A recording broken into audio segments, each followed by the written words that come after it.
നമസ്കാരം. റാഫ്റ്റോക്ക് മലയാളത്തിലേക്ക് എവർക്കും സ്വാഗതം. ഒന്നും പറയാനില്ല. ബ്ലാസ്റ്റേഴ്സിൻ്റെ എല്ലാ കളി കഴിയുമ്പോഴും പറയുന്നത് തന്നെ പൊട്ടി, വീണ്ടും പൊട്ടി. നാലാമത്തെ കളിയും പൊട്ടി.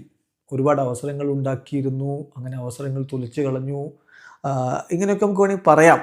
രണ്ടാം പകുതിയിൽ കുറേ അവസരങ്ങൾ ഉണ്ടാക്കി എന്നൊക്കെ പറയാം. എന്ത് കാര്യം? അങ്ങനെയുള്ള വിശകലനങ്ങളിലേക്കൊന്നും ഇനി പോകുന്നില്ല. ഒരു കളി പോലും ജയിക്കാൻ പറ്റാതെ കളിച്ച 4 കളിയും തോറ്റിട്ട് ഞങ്ങൾ കുറേ അവസരങ്ങൾ ഉണ്ടാക്കി, ചെറിയ മിസ്സുകളാണ് സംഭവിച്ചതെന്നൊക്കെ പറഞ്ഞിരുന്ന അങ്ങനെ ഇരിക്കാം. ആകെ 13 കളികളേ ഉള്ളൂ. അതിൽ 4 കഴിഞ്ഞപ്പോൾ 4 പൊട്ടി നിൽപ്പാണ് എന്നൊന്ന് ഓർത്താൽ മതി.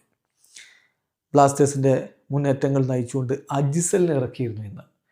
അതുപോലെ വിക്ടർ ബെർത്തോമിയും യോക്കും ഒക്കെ ആദ്യ ലെവലിൽ തന്നെ മുന്നേറ്റങ്ങൾ നയിച്ചുകൊണ്ട് ഇറങ്ങിയിരുന്നു. എന്നിട്ടും പക്ഷേ ഗോളൊന്നും നേടാൻ പറ്റിയില്ല. ആദ്യ പകുതിയിൽ ചെന്നൈയിൻ FC ഇമ്രാൻ ഖാനിലൂടെ 42-ാമത്തെ മിനിറ്റിൽ അദ്ദേഹം നേടിയ ഗോളിലൂടെ ലീഡെടുത്തു.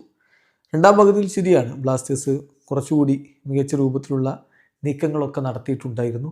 ഒരുപാട് അവസരങ്ങളും കിട്ടിയിരുന്നു. അതൊന്നും പക്ഷേ ഗോളാക്കി മാറ്റാൻ കഴിയാതെ പോയിട്ട് ആ കളി തോറ്റിട്ട് പിന്നെ കുറേ അവസരങ്ങൾ ഉണ്ടാക്കി എന്നുള്ള വിലയിരുത്തലിലേക്ക് പോകുന്നതിൽ ഒരർത്ഥവുമില്ല. അങ്ങനെ നമ്മൾ എത്രയോ വിലയിരുത്തലുകളും വിശകലനങ്ങളും ഒക്കെ പറഞ്ഞല്ലോ. ഇനി അതിൽ കാര്യമില്ല. കഴിഞ്ഞിടോ 4 കളി തോറ്റ് കഴിഞ്ഞില്ലേ. ഇനി അത് പറഞ്ഞിട്ടൊരു കാര്യമില്ലല്ലോ. കിട്ടുന്ന അവസരങ്ങൾ ഗോളാക്കണം.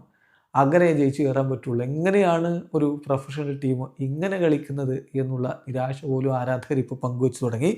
കളിച്ച 4 കളികളും തോറ്റ് 0 പോയിൻറ്റോടെ ബ്ലാസ്റ്റേഴ്സ് നിൽക്കുന്നു. ഇതുപോലെ 4 കളികൾ കളിച്ച് തോറ്റ ടീം മുഹമ്മദൻ എസ്സി, 3 കളി കളിച്ച് 3 തോറ്റ് സ്പോർട്ടിംഗ് ഡൽഹി. ഈ 3 ടീമുകൾക്കാണ് ഇപ്പോഴും പോയിൻറ്റുകളില്ലാത്ത. ചെന്നൈയിൻ ഏതായാലും ഈ കളി ജയിച്ചതോടെ 4 കളി 4 പോയിൻറ്റോടെ 8ാം സ്ഥാനത്തേക്ക് എത്തിയിട്ടുണ്ട്. വീഡിയോ അവസാനിക്കുന്നു. ഫുട്ബോൾ ലോകത്തെ കൂടുതൽ വിശേഷങ്ങളുമായി റാഫ്റ്റോക്സ് എത്താം.